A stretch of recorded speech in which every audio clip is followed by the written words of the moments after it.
The dock was alive that morning. Engines roaring, ropes slapping against polished hulls, the scent of diesel and salt heavy in the air. Gulls screamed overhead as I stepped out of the cab, clutching my small suitcase like it was all I had left. And then I saw them. Before we begin, drop a comment and tell us where are you from and from which city you're watching our videos? And after watching the whole video, don't forget to tell us what would you do in this situation?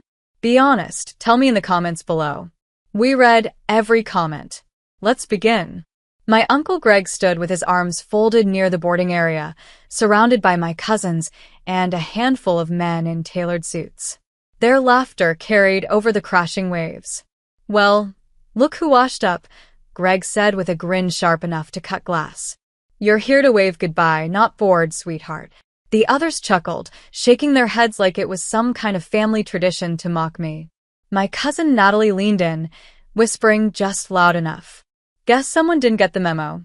This trip's for actual shareholders." My jaw tightened. I'd promised myself I wouldn't react. Not today.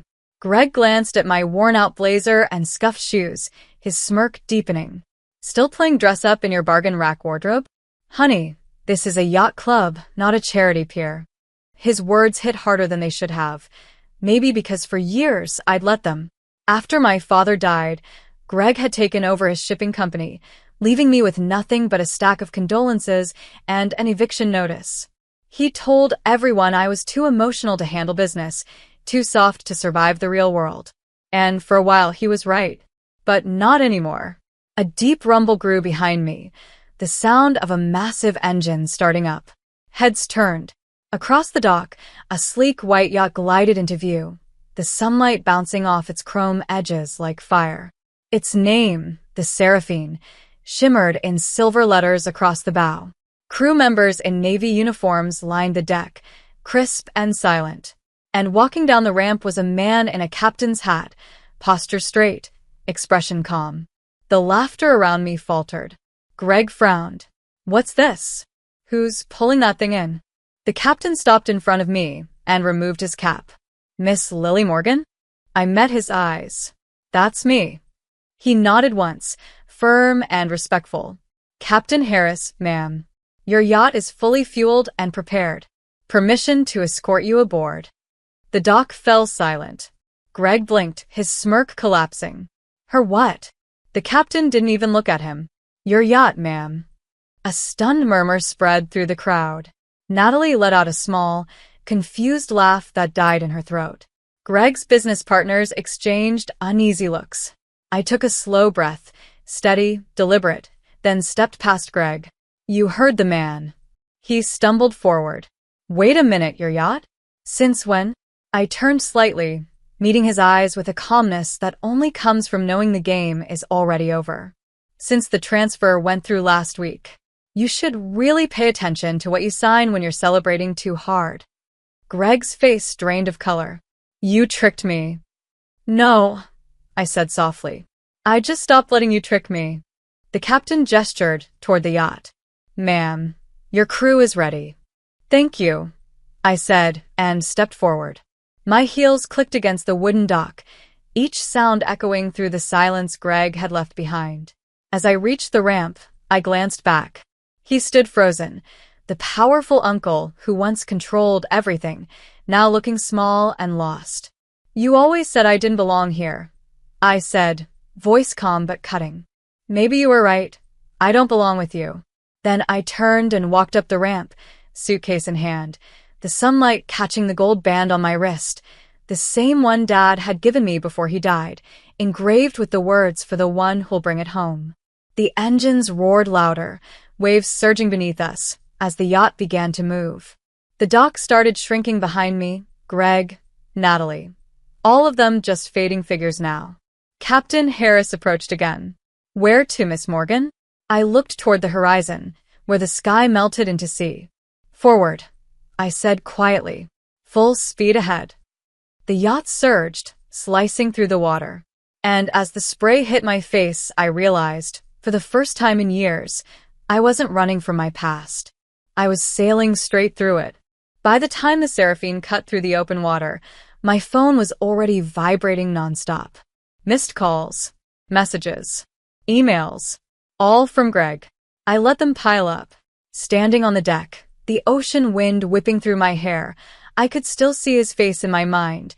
That moment his confidence cracked, that tiny flicker of fear behind the arrogance. I'd waited years to see it. And yet, beneath the satisfaction, there was something else. A quiet ache. Maybe it was because he was family. Or maybe because it reminded me how long I'd lived under their shadow. The captain's voice interrupted my thoughts. "Ma'am, we're clear of the harbor. Would you like to review the itinerary?" "Not yet," I said. "Bring me the satellite phone." He nodded and walked off. When I finally answered Greg's call, his voice came through sharp, trembling with rage.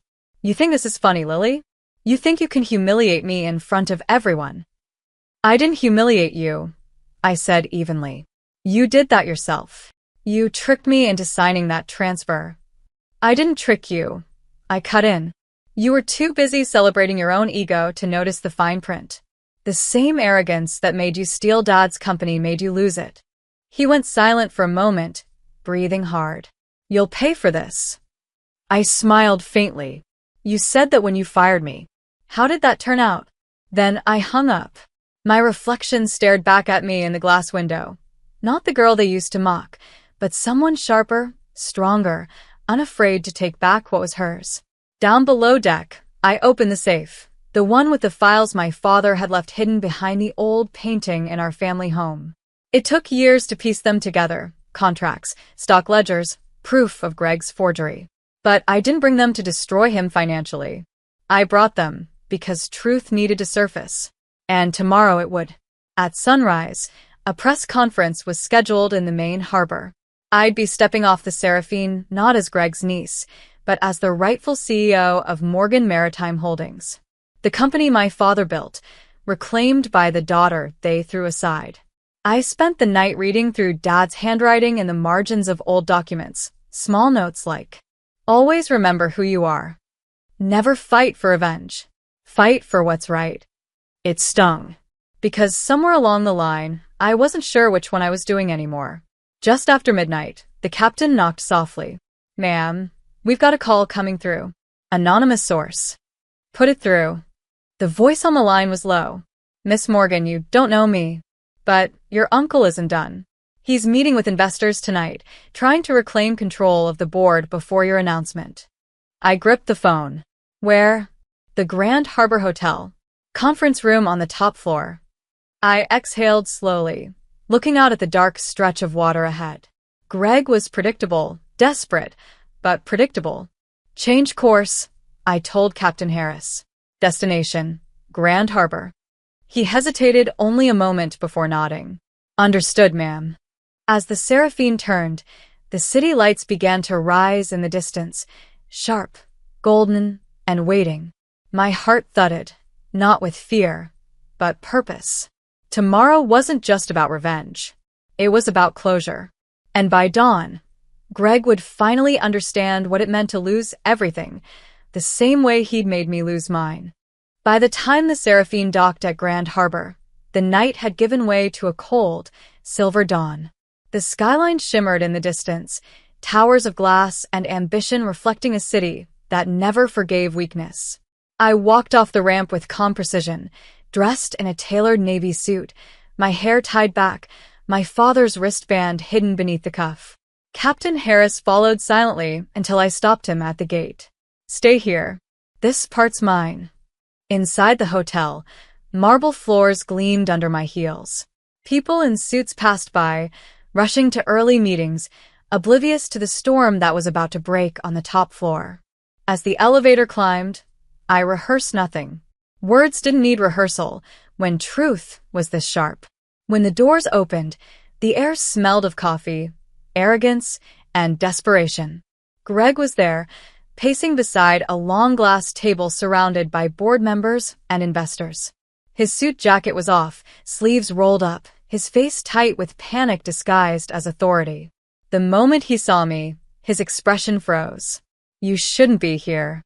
"Funny," I said, walking forward. "That's what you told me at Dad's funeral." The room fell silent. The board members turned, unsure whether to intervene or watch.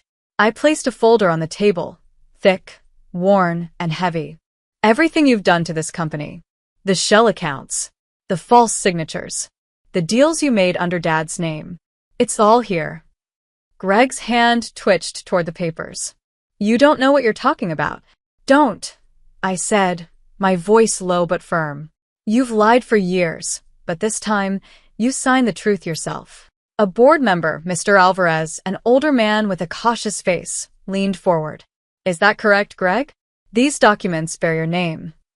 Greg's jaw clenched. She manipulated them. She's bitter because her father didn't leave her in charge. I let out a slow breath, steady, deliberate. My father left everything in trust until I turned 30. You were supposed to protect it. Instead, you drained it.